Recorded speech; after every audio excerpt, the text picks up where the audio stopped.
Berjumpa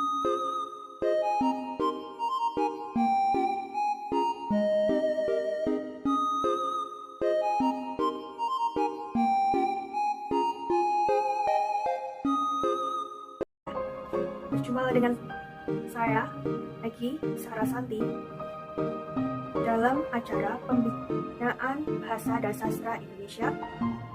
Saya berharap Anda selalu dalam lindungan Allah Subhanahu wa Ta'ala, sehingga dapat mengikuti acara ini dengan baik.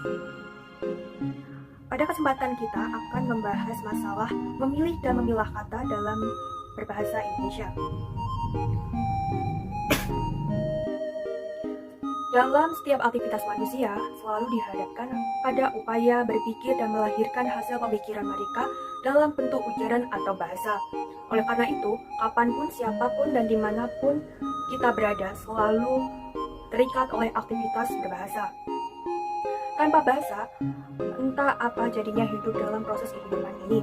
Salah seorang pembesar bernama Profesor Dr. B.J. Habibie di dalam salah satu forum kongres bahasa mengatakan, "Jika pesawat tidak ada, mungkin saya masih dapat hidup.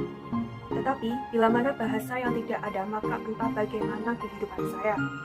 Daripada pernyataan tersebut, dapat disimak bahwa menyatakan bahasa itu begitu penting dan begitu besar perannya dalam kehidupan ini.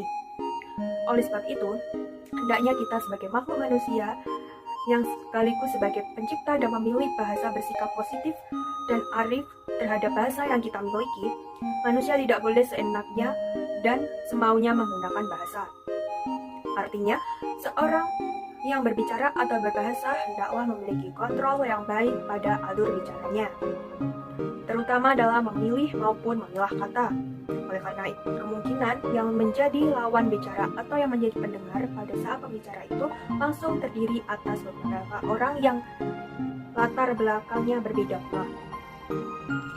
Pada kondisi yang demikian, pembicara tidaklah sekadar tampil sebagai orator yang dikelilingi oleh banyak orang. Namun, si pembicara harus sadar dan melabeli diri dengan moto. Bahasa menunjukkan bangsa. Dengan kata lain, bahasa yang kita gunakan dapat menjadi identitas pribadi. Untuk itu, bahasa harus dijadikan kewibawaan dan kemartabatannya, termasuk wibawa pemakaiannya. Kesemautan dan kerancuan berbahasa harus dihindari. Kita kutip pernyataan yang pernah dikemukakan oleh salah seorang kandidat eksekutif atau calon penguasa yang menyatakan, "Kalau saya terpilih menjadi pejabat nomor 1 di daerah ini, akan saya tingkatkan eselonmu dari eselon 2 menjadi eselon 3. Dalam menyatakan tersebut, si calon menjanjikan kenaikan pangkat dari jabatan baru. Namun makna sesungguhnya pernyataan tersebut bukannya naik pangkat atau jabatan, melainkan turun jenjang kepangkatan eselonnya. Untuk itu, sekali lagi harus ditekankan bahwa kecermatan memilih dan memilah kata dalam berbahasa Indonesia harus diperhatikan. Jangan sekedar ikut-ikutan menggunakan istilah yang memang belum dipahami makna dasarnya."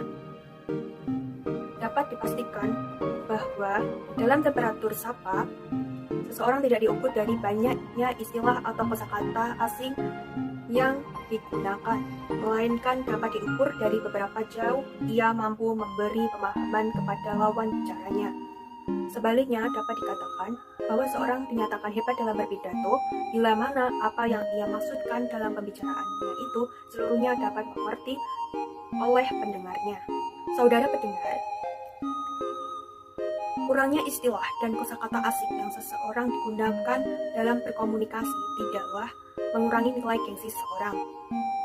Sebaliknya, jauh lebih berarti jika seseorang lebih memahami dan lebih menyalami tingkat pendidikan dan status sosial pendengar, sehingga bicara lebih leluasa menyelusup dan menyusuri relung-relung hati pendengarnya.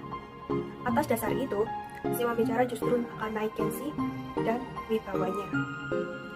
Kebiasaan-kebiasaan yang kurang terpuji dalam memilih satu dan memilah kata sering terlihat dan terdengar di beberapa tempat dan dalam situasi tertentu. Kita dapat simak beberapa contoh bahasa tulis tempat-tempat umum. Yang pertama ada mesin dimatikan pada saat mengisi BBM.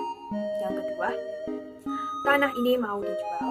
Yang ketiga, rumah ini mau dikontrakan. Keempat, bagi yang merokok dimatikan. Yang kelima, bagi yang membawa HP supaya dimatikan. Dan yang terakhir adalah tidak lama lagi para perangkap desa akan mendapatkan intensif. Semua contoh tersebut pada dasarnya memiliki makna tertentu, hanya saja membentuk dan cara mengungkapkannya menyimpang dari tatanan kebahasaan yang benar. Bagi mereka yang membaca ungkapan tersebut akan kesulitan menangkap maknanya. Dengan kata lain, ungkapan tersebut belum efektif dan kurang komunikatif. Oleh karena secara logika pada contoh pertama BBM tidak pernah diisi, tetapi diisikan. Yang diisi adalah tangki. Untuk itu, ungkapan tersebut dapat dirumuskan menjadi mesin dimatikan pada saat mengisikan BBM ke dalam tangki, atau mesin dimatikan pada saat pengisian BBM, atau harap matikan mesin pada saat pengisian BBM. Selanjutnya, pada contoh kedua, bila dikaji dari sisi ketatabahasaan, juga tidak logis karena tanah sesungguhnya tidak memiliki kemauan. Yang memiliki kemauan adalah pemilik tanah. Karena itu, contoh kedua dapat dibetulkan menjadi tanah ini akan dijual. Atau dasar itu, pembaca memperoleh informasi bahwa ada tanah yang akan dijual dan ada penjualnya. Saudara pendengar, berikutnya contoh ketiga telah memberikan makna yang sangat rancu karena si pemberi informasi menyatakan menjual kursi dan reparasi. Kajian ketatabahasaannya menunjukkan bahwa seseorang telah menjual kursi, di samping itu ia juga menjual reparasi. Pertanyaan yang muncul adalah, benda apakah kiranya yang dimaksud dengan reparasi itu? Jadi, pernyataan tersebut sebaiknya ditulis menjadi menjual kursi dan melakukan reparasi atau jual kursi dan reparasi kursi. Kemudian, kasus keempat, rumah ini mau dikontrakkan adalah sejalan dengan kasus tanah ini mau dijual. Artinya, rumah tidak pernah memiliki kemauan karena rumah adalah benda mati. Yang berkemauan adalah pemiliknya. Jadi, bila mana diluruskan, ungkapan tersebut akan berbunyi, rumah ini akan dikontrakkan. Artinya, ada rumah akan dikontrakkan dan ada pemilik siap mengontrakkan rumahnya. Selanjutnya, pada contoh kelima berbunyi, bagi yang merokok supaya dimatikan. Mengandung informasi sangat mengerikan karena yang merokok akan dimatikan.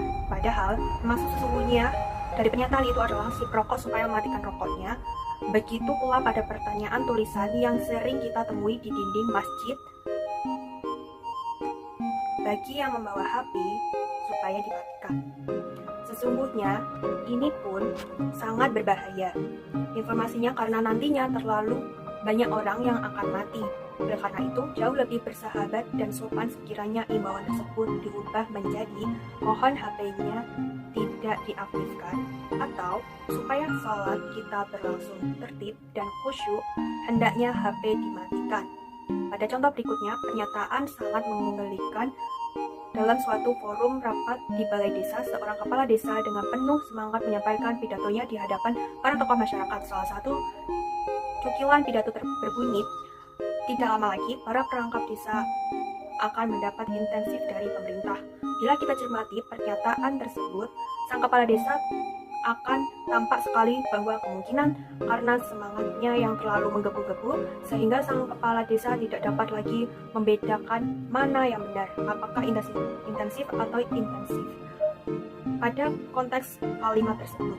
Begitu pula pada kata perangkap atau perangkat, atau kemungkinan ketika memang sang kepala dan menganggap apa yang menggunakannya itu benar, padahal sebagaimana ia harusnya lebih hemat dan lebih berhati-hati memilih kosakata tertentu masih samar-samar atau ragu, maka Kamus Besar Bahasa Indonesia dapat menolong. Artinya, sebelumnya bukalah kamus supaya tidak terjadi kesalahan pemakaian istilah dan kosakata. Betapa memalukannya kalau keliru dalam memaknai sesuatu kata tertentu. Sehingga maksud muatan informasi yang kita hendaki tidak sampai kepada pendengar. Orang lain pun yang memahami istilah itu akan menilai si pembicara kurang berpengetahuan dari cuplikan pidato Pak Desa atas dapat diluruskan menjadi tidak lama lagi para perangkat desa akan mendapatkan insentif dari pemerintah. Arti perangkat berbeda dengan perangkat. Perangkat desa artinya aparat atau pegawai di kantor. Sedangkan perangkap berarti penutup atau pengurung sesuatu. Sementara itu, kosakata insentif memiliki arti sebagai pemberian, biasanya berupa bonus. Lalu intensif berarti upaya peningkatan usaha kegiatan. Baiklah, sampai di sini percakapan kita hari ini. Kita akan bertemu lagi dan akan membahas tentang penggunaan bahasa Indonesia di media luar ruang. Terima kasih. Assalamualaikum warahmatullahi wabarakatuh.